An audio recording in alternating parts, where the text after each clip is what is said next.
The second reason you shouldn't worship leaders is because Jesus is just better. You understand that?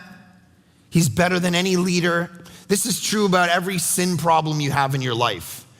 That the reason you drink too much, all right, the reason you want to cheat on money, the reason you want to be a swinger because you're not satisfied in your marriage, all right, which rumor is there's some swingers among us as a church. Knock it off!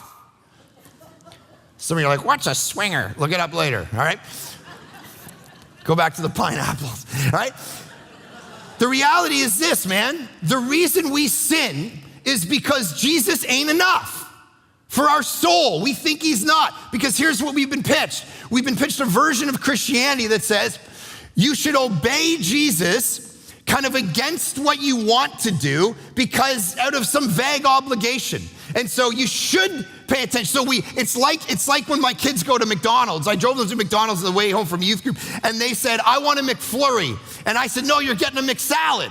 What they want is the McFlurry because the McFlurry tastes good, but they know they should eat the salad because it's good for them. That's how many of you were pitched Christianity. You want the world. You want the things of the world because that's going to give you delight and that's going to give you pleasure, but you know you should have Jesus. And the reality is the gospel comes at us and goes, no, you don't understand. It's not that you should have Jesus because he's good for you, but the actual things of the world are good. It's that Jesus is good. He's the McFlurry man, right? He actually tastes you delight in him. Taste and see that the Lord is what? Good. That you don't have to follow Jesus out of some vague obligation. I gotta eat this salad.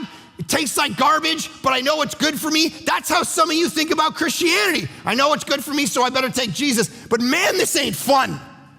You haven't understood Christianity yet. You haven't let it get a hold of your soul. You haven't let it get ahead of not only the things that you do, but what you want to do, the things you actually delight in. And so he says, don't follow these leaders. Why? Because they're never gonna satisfy you. Jesus is better than all of them.